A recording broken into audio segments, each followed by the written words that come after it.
আসসালামু আলাইকুম সবাইকে 2.5 মিনিট স্কুলে আপনাদের সবাইকে স্বাগতম। আজকে আমরা অগ্রদূতের রিসেন্ট জব সলিউশনের তথ্য অধিদপ্তরের পরীক্ষা প্রশ্নের সমাধান করব। এই পদের নাম ছিল 60 মুদ্রাক্ষরিক। ভিডিওর শেষে এই সম্পূর্ণ বইটি কিভাবে পাবেন সে সম্পর্কে আলোচনা করব। চলুন আজকে আমরা আমাদের পর্বটি শুরু করি। প্রশ্ন নাম্বার 1, আমি যাব তবে কাল যাব। এটি কোন ধরনের বাক্য? এটি যৌগিক বাক্য। যৌগিক বাক্যকে আমরা খুব সহজে চিনতে পারি, যেমন দুইটি সরল বাক্যের মাঝখানে এবং ও আর বা কিন্তু অথবা অথচ বরং সেজন্য ফলে তথাপি ইত্যাদি অব্যয় যুক্ত হয়ে এই যৌগিক বাক্যগুলো গঠিত হয়ে থাকে। তারপর প্রশ্ন 2, সকল শিক্ষকগণ আজ উপস্থিত। বাক্যটি কোন দোষে দুষ্ট? বাহুল্য দোষে। কারণ এখানে সকল এবং শিক্ষক দুইবার ব্যবহার হয়েছে, যা দ্বারা বাহুল্য দোষ বোঝায়। কাজী নজরুল ইসলামের কাব্যগ্রন্থ ছায়ানট। এই ছায়ানট এটি 50টি কবিতার সমন্বয়ে একটি কাব্যগ্রন্থ। এটি 1924 সালে এটি প্রকাশিত হয়। এটি তিনি উৎসর্গ করেন মুজাফফর আহমদ ও কুতুবুদ্দিন আহমদকে। জসীমউদ্দিনের কাব্যগ্রন্থ সুজন বাধিয়ার ঘাট 1934, রবীন্দ্রনাথ ঠাকুরের কাব্যগ্রন্থ গীতাঞ্জলি 1910, মাইকেল মধুসূদন দত্তের কাব্যগ্রন্থ মেঘনাদ বধ কাব্য 1861। ওয়ারী বটেশ্বর কোথায় অবস্থিত? নরসিংদীতে অবস্থিত। এটি নরসিংদী জেলার বেলাব উপজেলা থেকে প্রায় 3 কিলোমিটার পশ্চিমে কয়রা নদীর তীরে অবস্থিত। ওয়ারী এবং বটেশ্বর নামক দুটি গ্রাম। এই দুটি গ্রামেই পাওয়া গেছে প্রাচীন ওয়ারী বটেশ্বর নামক প্রত্নতত্ত্ব। ধারণা করা হয় 450 খ্রিস্টাব্দে মৌর্য যুগে ওয়ারী বটেশ্বরকে একটি সভ্যতার যাত্রা শুরু হয়। 1930 সালের দিকে ওয়ারী বটেশ্বরকে প্রথম জনসমক্ষে আনেন স্থানীয় শিক্ষক হানিফ পাঠান। 2000 সালের জাহাঙ্গীরনগর বিশ্ববিদ্যালয়ের প্রত্নতত্ত্ব বিভাগের উদ্যোগে শুরু হয় খনন কাজ। ইতিহাসবিদ ও প্রত্নতত্ত্ববিদ ওয়ারী বটেশ্বরকে কালেমী বর্ণনা দেওয়া সোনাগড়া বলে উল্লেখ করেন। আশ্চর্য, এর সন্ধি বিচ্ছেদ কোনটি? আ যোগ চর্য, আশ্চর্য। এটি হলো নিপাতনে সিদ্ধ সন্ধি। এরকম আর কিছু সন্ধি রয়েছে। বৃহৎ যোগপতি, বৃহস্পতি, গোযোগ পদ, গোষ্পদ। সমুদ্রে মাছ আছে, এখানে সমুদ্রে কোন কারক? এটি হলো অধিকরণ কারক। ক্রিয়ার সম্পাদনের কাল মানে সময় এবং আধাকে অধিকরণ কারক কারক বলে। ক্রিয়ার সাথে যদি আমরা কোথায়, কখন, কিসে যোগ করলে যে প্রশ্ন করে যে উত্তর পাবো সেটাই অধিকরণ কারক। যেমন সমুদ্রে মাছ আছে, এখানে যদি প্রশ্ন করা হয় কোথায় মাছ আছে, তাহলে উত্তর পায় সমুদ্রে। সুতরাং এখানে সমুদ্রের অধিকরণ কারক এবং সমুদ্রে শব্দের সঙ্গে সপ্তমী বিভক্তি সমুদ্র যোগে যুক্ত হওয়ায় অধিকরণ কারকের সপ্তমী বিভক্তি। প্রশ্ন 7, প্রস্তুত কোন পদের অন্তর্ভুক্ত? বিশেষণ পদের অন্তর্ভুক্ত।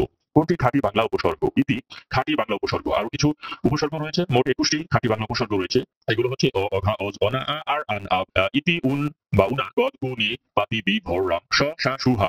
বাংলা উপসর্গ সাধারণত বাংলা শব্দের পূর্বেই বসে। যেমন ইতি বাংলা উপসর্গ হাস, ইতি যোগ হাস, ইতিহাস। উতি পরি তৎসম উপসর্গ। সমাসের প্রক্রিয়ায় সমাস নিষ্পন্ন পদটির নাম সমস্ত পদ। ব্যাখ্যা, সমাসবদ্ধ বা সমাস নিষ্পন্ন পদের নাম সমস্ত পদ বা সমাসবদ্ধ পদ।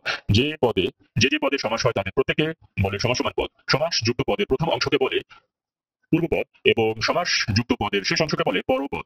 জঙ্গম এর বিপরীতার্থক শব্দ হচ্ছে স্থাবর। চলতি শব্দ কোনটি? বললেন হলো চলতি শব্দ। কুহক এর স্ত্রীবাচক কুহকিনী। কাকনিদ্রা শব্দটির অর্থ কি? গভীর সতর্ক নিদ্রা। কমা থাকলে বিরতিকালের পরিমাণ কত? এক বলতে যেই সময় প্রয়োজন হয়, কমা বলতে সেই বিরতিকালের প্রয়োজন বা থামতে হয়। নিচের কোনটি শুদ্ধ? সৌজন্য এটি শুদ্ধ। অসমাপ্ত আত্মজীবনী গ্রন্থের অনুবাদক হচ্ছে প্রফেসর ফখরুল আলম। তারপরে প্রশ্ন 18, নির্মাণাধীন পদ্মা সেতুর দৈর্ঘ্য 6.15 কিলোমিটার এবং এর প্রস্থ 18.10 মিটার। এর পিলার রয়েছে 42টি, স্প্যান রয়েছে 41টি। কোনটি অপারেটিং সিস্টেম নয়? অপারেটিং সিস্টেম নয় হচ্ছে এমএস ওয়ার্ড। কোনটি input device? OMR input device. SDG এর গোল হচ্ছে 17টি। এসডিজি এর মেয়াদ 2016 সাল থেকে 2023 সাল পর্যন্ত।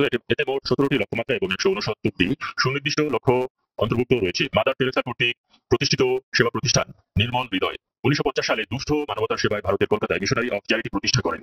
1952 সালে এই প্রতিষ্ঠানের অধীনে মুমূর্ষু রোগী, পক্ষাঘাতগ্রস্ত, মাদকাসক্ত, উদাস্ত ও শরণার্থীদের জন্য আশ্রয় সেবা কেন্দ্র হিসেবে নির্মল হৃদয় গড়ে তোলেন। ইউনেস্কো কর্তৃক আন্তর্জাতিক মাতৃভাষা দিবস ঘোষিত হয় 17 নভেম্বর 1999 সালে এবং এটি পালন করা হয় 2000 সালের 21 ফেব্রুয়ারি। 7 মার্চের ভাষণের স্থায়িত্বকাল ছিল 18 মিনিট 39 সেকেন্ড। পরীক্ষায় 19 মিনিট থাকলে এটি হবে সঠিক উত্তর। ঐতিহাসিক 6 দফা কোথায় উত্থাপন করা হয়? লাহোরে উত্থাপন করা হয়। 1966 সালে লাহোরের এক সংবাদ সম্মেলনে আনুষ্ঠানিকভাবে 6 দফা ঘোষণা করা হয়।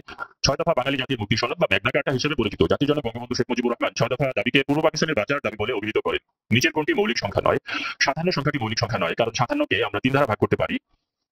তাহলে 57টি হবে একটি অমৌলিক সংখ্যা। 43, 31 এবং 61 মৌলিক সংখ্যা। 1 হতে 10 পর্যন্ত কয়টি মৌলিক সংখ্যা রয়েছে? 4টি মৌলিক সংখ্যা রয়েছে। গসাগু এর পূর্ণরূপ কোনটি? গরিষ্ঠ সাধারণ গুণনীয়ক। আর লসাগু এর পূর্ণরূপ হচ্ছে লঘিষ্ঠ সাধারণ গুণিতক।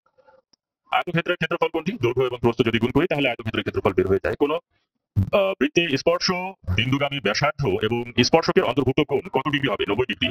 এটা হলো বৃত্তের স্পর্শ বিন্দুগামী ব্যাসার্ধ এবং স্পর্শক, এটা হলো স্পর্শক, এর অন্তর্ভুক্ত কোণ কত হবে? 90 ডিগ্রি। 60 ডিগ্রি এর পূরক কোণ কোনটি? 60 ডিগ্রি এর পূরক কোণ হচ্ছে 30 ডিগ্রি। 90 থেকে 60 বিয়োগ করলে আমরা এই উত্তরটি পেয়ে যাব। রেখার বৈশিষ্ট্য হচ্ছে কেবল এর দৈর্ঘ্য রয়েছে। কোন শর্তে a টু দ্য পাওয়ার 0 = 1 হয়? এ যদি 0 না হয় তাহলে এখানে সঠিক উত্তর হবে খ, a not equal to 0। চলক এর বৈশিষ্ট্য কোনটি?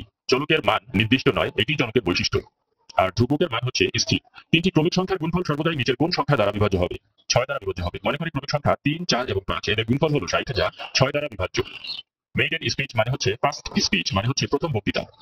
হু ক্যান ডু ইট, এটি প্যাসিভ ফর্ম হবে by whom can it be done. এখানে হু এর পর মডেল ভার্ব যুক্ত ইন্টারগেটিভ সেন্টেন্সকে অ্যাক্টিভ থেকে প্যাসিভ করার নিয়ম হচ্ছে হু এর জায়গায় আমরা বাই হুম বসিয়ে দিব, তারপর মডেল ভার্ব, তারপর অবজেক্ট, তারপরে আমরা যুক্ত করব বি, তারপর ভার্বের 3 নম্বর রূপ, তাহলে এরপর প্রশ্নবোধক চিহ্ন। তাহলে সঠিক উত্তর হবে by whom can it be done. প্রশ্ন 38, ভার্ব অফ নাম্বার। নাম্বার এর ভার্ব হচ্ছে এর আগে en যোগ করে দিলেই এটি ভার্ব হয়ে যাবে। তাহলে ইনিউমারেট হবে সঠিক উত্তর। Cricket enjoy a huge dash in Bangladesh. Cricket enjoys a huge following in Bangladesh. সাধারণত আর্টিকেল এবং প্রিপজিশনের মাঝে নাউন বসে, সুতরাং শূন্যস্থানে ফলোইং এটি নাউন হিসেবে বসিয়ে দিব, তাহলেই হবে সঠিক উত্তর। প্রশ্ন 40, we dash waiting for him until he comes back. শূন্যস্থানটি পূরণ করতে হবে। এখানে ভবিষ্যতের কথা বলা হচ্ছে, অর্থাৎ ভবিষ্যতে সে আসা না পর্যন্ত আমরা অপেক্ষা করতে থাকবো। তাহলে এখানে সঠিক উত্তর হবে we shall be waiting for him until he comes back. সঠিক উত্তর হবে অপশন ক। প্রশ্ন 41, প্রেজেন্ট ইনডেফিনিট টেন্স কোনটি? এখানে বর্তমান কালের সাধারণ ঘটনার বর্ণনায় ভার্বের প্রেজেন্ট ইনডেফিনিট টেন্স হয়। প্রেজেন্ট ইনডেফিনিট টেন্সের স্ট্রাকচার হলো সাবজেক্ট প্লাস ভার্বের প্রেজেন্ট ফর্ম প্লাস অবজেক্ট, সুতরাং সঠিক বাক্য হবে হি প্লেজ ক্রিকেট। প্রশ্ন 42, ডি ফ্যাক্টো মিন্স হচ্ছে ইন রিয়ালিটি, কার্যত বা প্রকৃতপক্ষে বা বাস্তবে। I like I could see. প্রশ্ন 44, স্মোকিং ইজ ডিটারমেন্টাল। ডিটারমেন্টালের পর সবসময় টু বসে, অর্থাৎ ক্ষতিকারক।